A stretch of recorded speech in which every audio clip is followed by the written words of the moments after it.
What are you reevaluating? Where's the sense of urgency? And how are you striking? Good morning. Good morning. I really thought we were going to head into a period of slowdown in the economy. It was going to be rolling throughout the country, through different industries.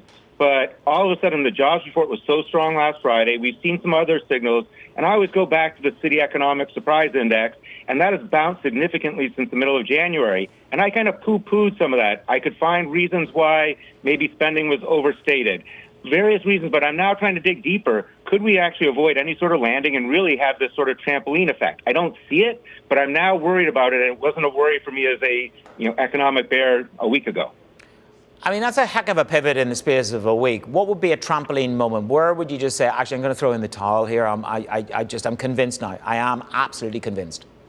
I think if jobs are really coming back as strong as they seem to be, if AI is really catching on, and not just people dabbling in AI or using AI, but actually demonstrating success, that they are getting a good cost benefit from using AI, then I think I have to throw in the towel on this bearish outlook.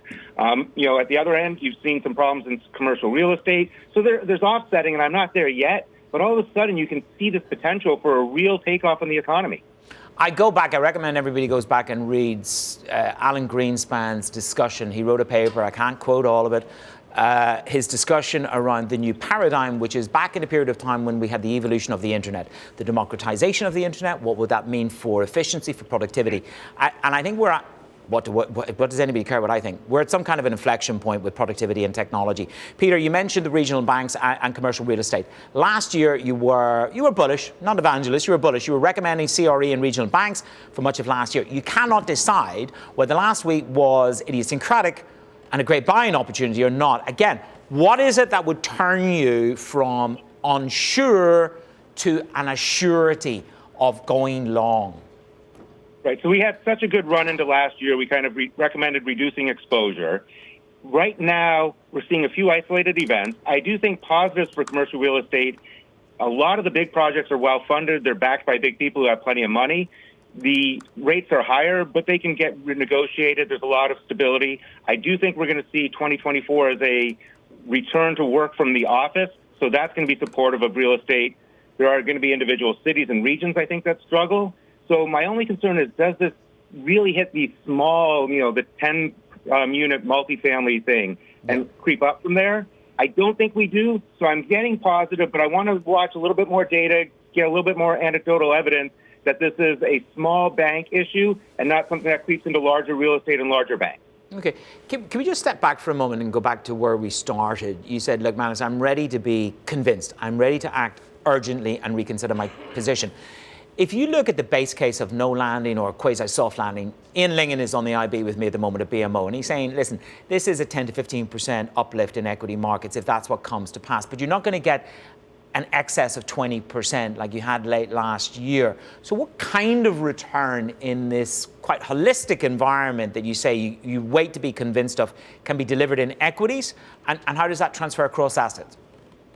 Yeah, I think it can be delivered in equities. And if all of a sudden the economy really is avoiding any landing and is starting to reaccelerate, if we start feeling the benefits of onshoring and reshoring, so there's better jobs domestically, you start getting these foundries ramped up, I think you can easily get above 20% if that's the theory. I think technology is going to lead the way probably for a little bit, but I think you're going to see a much more broad rally as producers do very well. I think the Russell 2000, the banking system. So I would want to own everything, be heavily overweight the non-big tech. I think commodities will do well. I think energy is going to be one of the great stories where we seem to finally be getting our act together and realizing if we want sustainable energy in the future, we have to outbuild sustainable faster than we've been building it, but we also have to make sure we reinvest significantly for the next 10, 20 years in traditional energy. I think that's going to be huge for the commodity space and commodity-related stocks.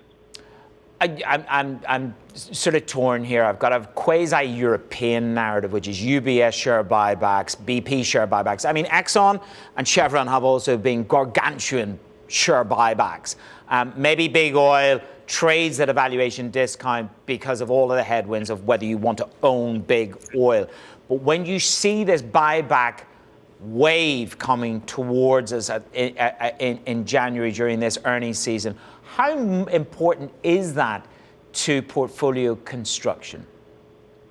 Certainly it helps, right? It says that they are going to, reward shareholders for the risk the shareholders have been taking. But I think all those companies you mentioned, right, they're all in the process of transitioning themselves from big oil to big energy. And I think that's what we really have to be thinking about, is thinking of these companies as good at getting energy out of the earth.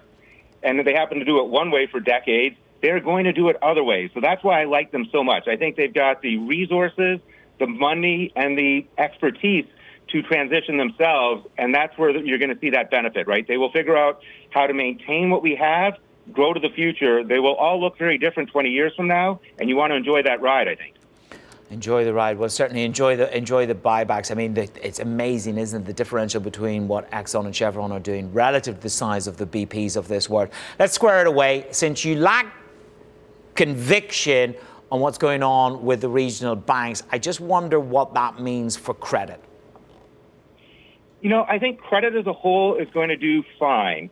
So large corporations have always depended on the larger banks and the public debt market. That's going great. And I think we've been highly recommending to our client base that they overweight corporate credit versus treasuries. I just think you're getting paid excess returns. You have less risk. A lot of the corporations are better governed than our own government, right? They don't talk about not paying the debt. So I want to be overweight that.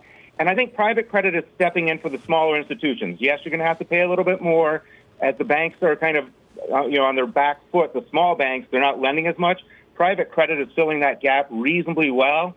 So I think credit's going to do very well. It's going to be a success story. And if we're right again, we get this sort of rebound, you will see credit spreads contract, and you could actually see some M&A activity, which would really help the high yield market.